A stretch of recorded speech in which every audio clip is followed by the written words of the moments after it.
नमस्कार, बिहार तक देख रहे हैं आप। और लोकसभा चुनाव को लेकर के जो सियासत बिहार में इन दिनों देखने को मिल रही है, उसमें अब तेजस्वी यादव यानी उनकी पार्टी राष्ट्रीय जनता दल की तरफ से नजरें गड़ा कर रखी गई हैं चिराग पासवान पे। और लगातार ये चर्चा हो रही है कि एनडीए के कुछ साथी अगर नाराज होते हैं तो महागठबंधन में उनको जगह दी जा सकती है। महागठबंधन के नेता उन पर नजर गड़ाए बैठे हैं। दावे ये भी हो रहे हैं कि अगर चिराग पासवान और तेजस्वी यादव साथ आ जाएं तो महागठबंधन 40 में से 40 सीटें बिहार की लोकसभा की जीत हासिल कर लेगा। अब अपने अपने दावे हैं, लेकिन इन दावों के बीच आज जो एनडीए खेमे में महत्वपूर्ण बैठक होनी है उसकी चर्चा करते हैं, क्योंकि बीजेपी के कोर ग्रुप की बैठक, बिहार बीजेपी के कोर ग्रुप की बैठक आज दिल्ली में बुलाई गई है।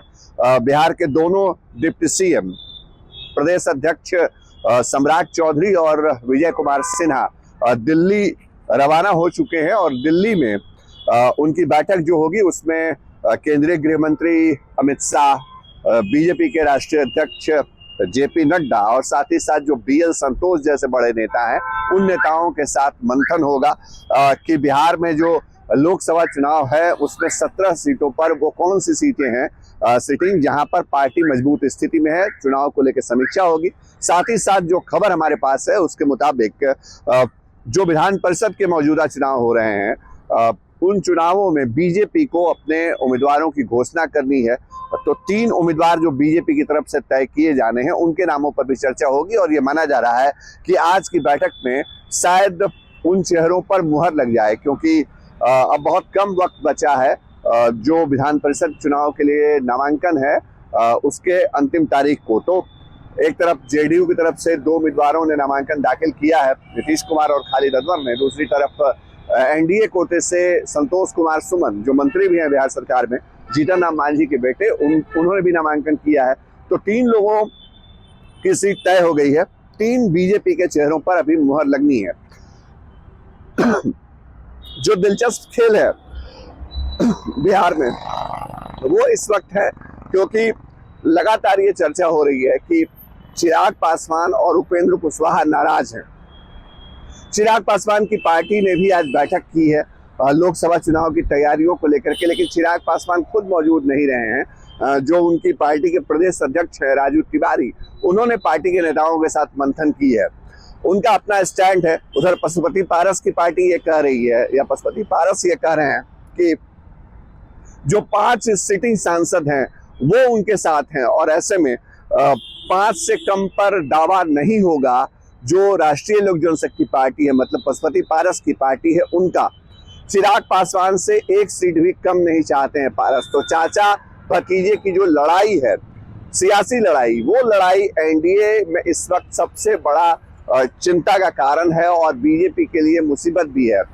ये भी चर्चा हो रही है कि कहीं ना कहीं चिराग पासवान तेजस्वी यादव से कोई आगे भविष्य में डायलॉग कर सकते हैं, लेकिन इसकी उम्मीद ना के बराबर समझिए, क्योंकि चिराग पासवान की जो स्वाभाविक राजनीति है बिहार में वो तेजस्वी यादव के साथ जाने पर उनको सपोर्ट नहीं करती है। तो चिराग पासवान के लिए मजबूरी भी है कि वो एनडीए के साथ बने रहें, लेकिन सीटें भी जरूरी हैं लोकसभा चुनाव की। तो अपने अपने खेमों में मंथन है।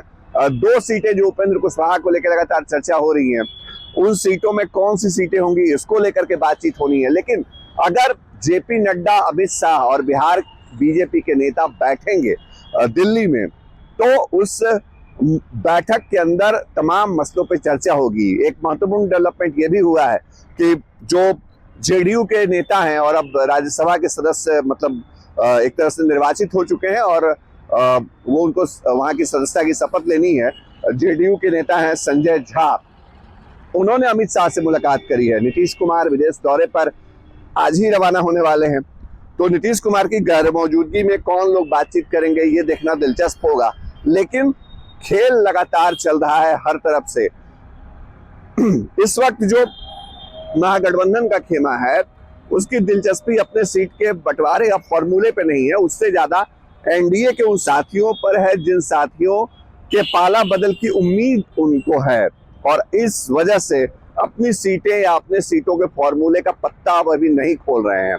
खबर ये सामने आ रही है कि आरजेडी चिराग पासवान के लिए 8 लोकसभा सीटों का ऑफर रख रही है, लेकिन क्या यह ऑफर चिराग को इतना पसंद आएगा कि वो एनडीए को छोड़ करके चले जाएं?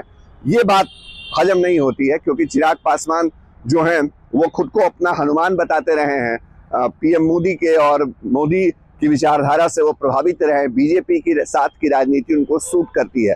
तो ये कई ऐसी चीजें हैं जिन चीजों को लेकर फिलहाल मंथन है, लेकिन बहुत महत्वपूर्ण होगा अगला 1 से 2 दिन, आज से लेकर के 2 दिनों तक जो दिल्ली में बैठकों की दौर चलेगी, क्योंकि पशुपति पारस के साथ भी अलग से बीजेपी के नेता बैठेंगे, उपेंद्र कुशवाहा के साथ भी बैठेंगे, जीतन राम मांझी के साथ भी बात होगी, और चिराग पासवान जो अब तक दूर रहे हैं उनसे भी बात होगी। तो समान एलायंस से जब बातचीत हो जाएगी तो बीजेपी अपने पत्ते खोलेगी, सीट सेटिंग का फॉर्मूला जो है वो सामने आएगा, और उसके बाद किस सीट पे कौन पार्टी के उम्मीदवार होंगे, उम्मीदवारों की लिस्ट भी साझा तौर पे ही जारी करने की कोशिश होगी। खबरें, अपडेट बिहार की राजनीति से आपको ला करके हम बताते रहते हैं। हमारी खबर आपको कैसी लगी जरूर बताइए कमेंट बॉक्स में। शशिभूषण, बिहार तक, पटना।